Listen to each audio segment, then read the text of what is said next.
Azhar selaku rektor Yaitaba, yang saya hormati Bu Ratih Kusumani selaku pengampu mata kuliah Etika dan Profesi Keguruan.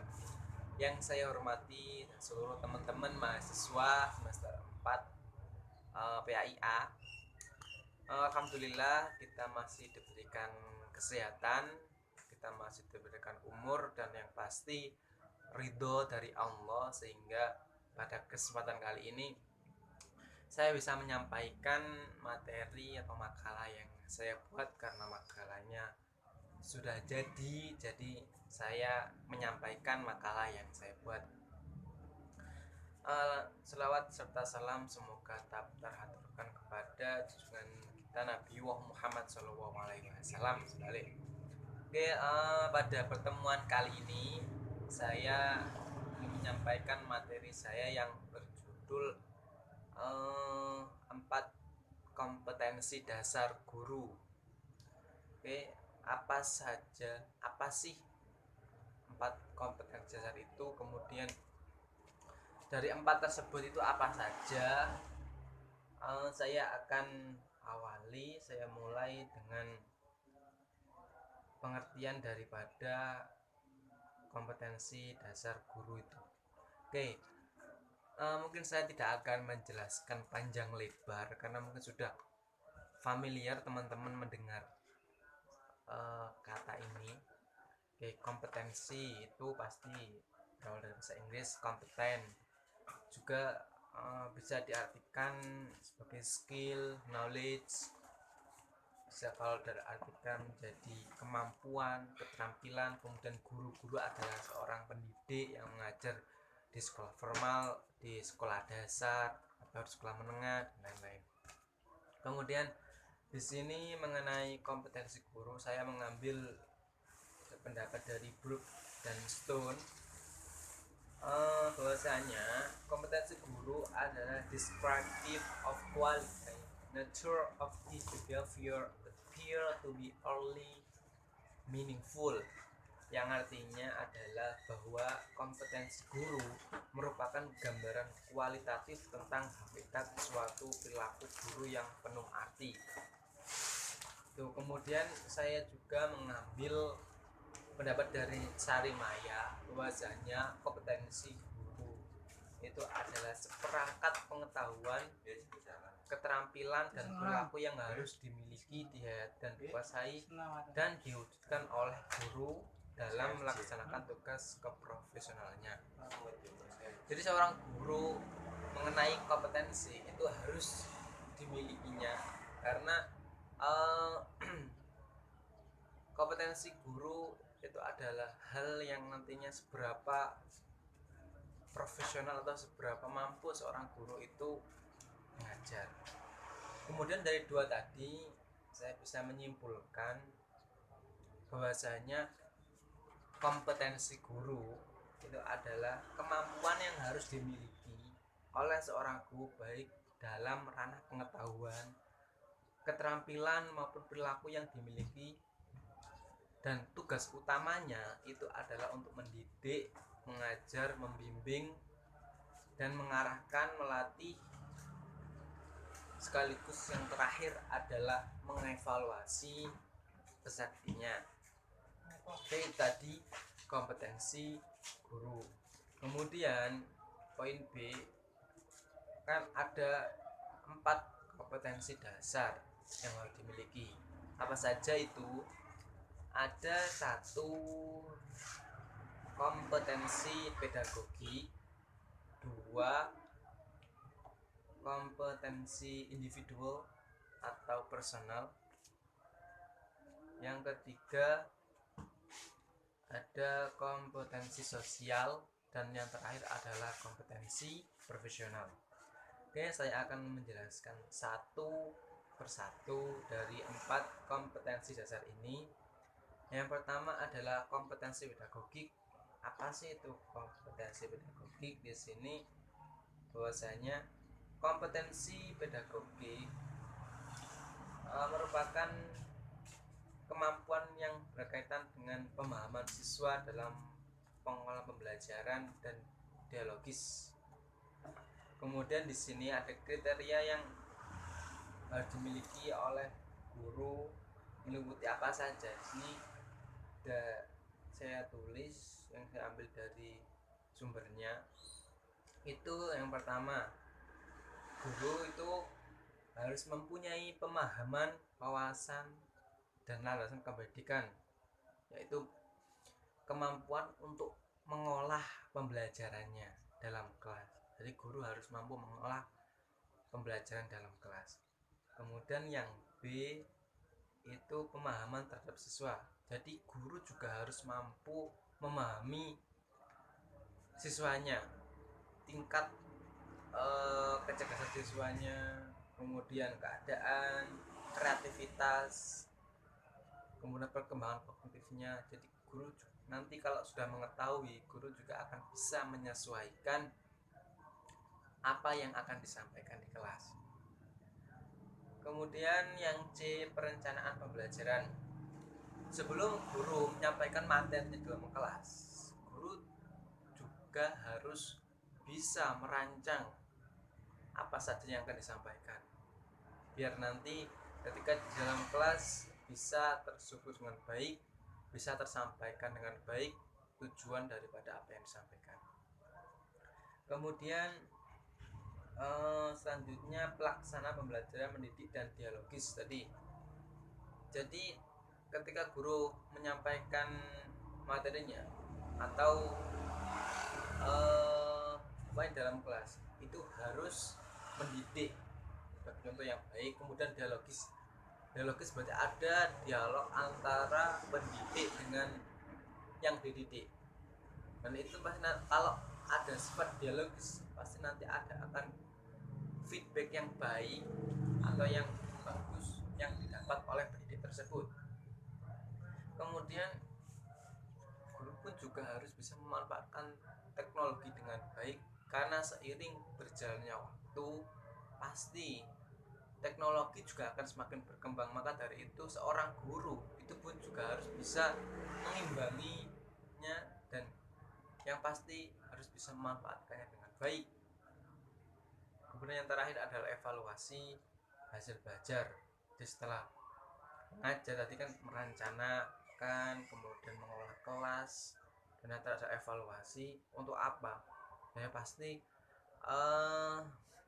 untuk memperbaiki ketika hari ini apa, kemudian hasilnya apa, besok ketika pertemuan yang akan datang itu pasti bisa menjadi lebih baik dari yang harusnya. Oke, itu kompetensi pedagogi. Kemudian kita meloncat ke kompetensi kepribadian. Yang namanya kepribadian berarti kan personal, individual. Nah, itu adalah mengarah kepada diri seorang pendidik.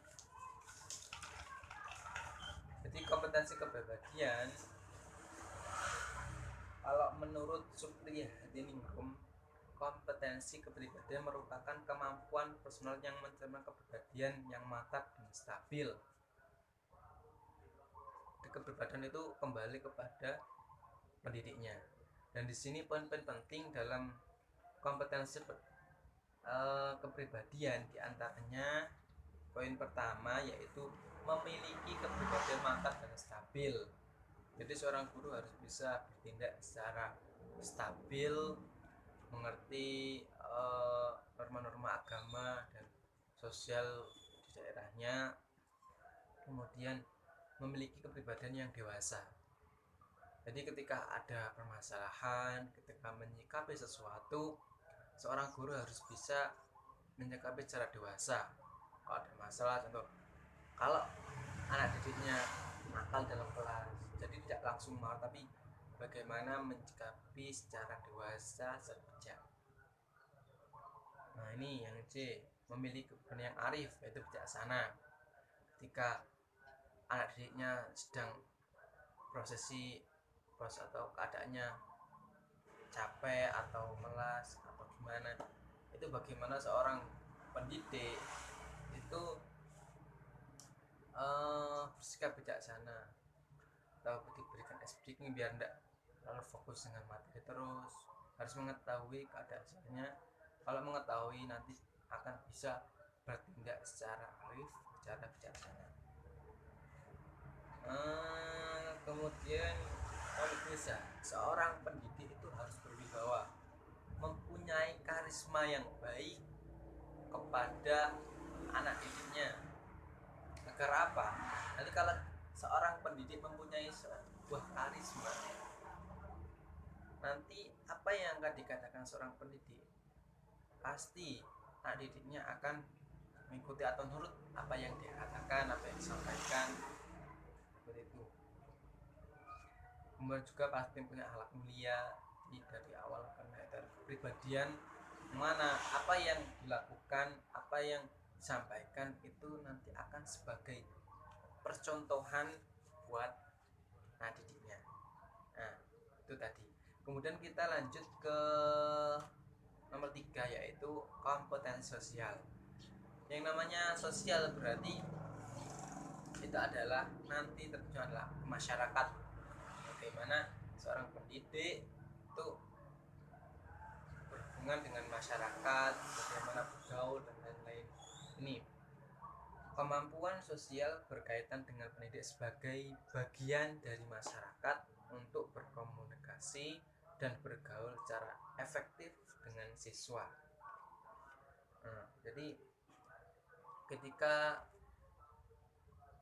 seorang pendidik itu bergaul di masyarakat, bagaimana berkomunikasinya, itu secara sosial. Kemudian hal-hal apa saja yang harus dimiliki seorang guru dalam hal sosial ini? Yang pertama, seorang guru harus bisa berkomunikasi dan bergaul secara efektif.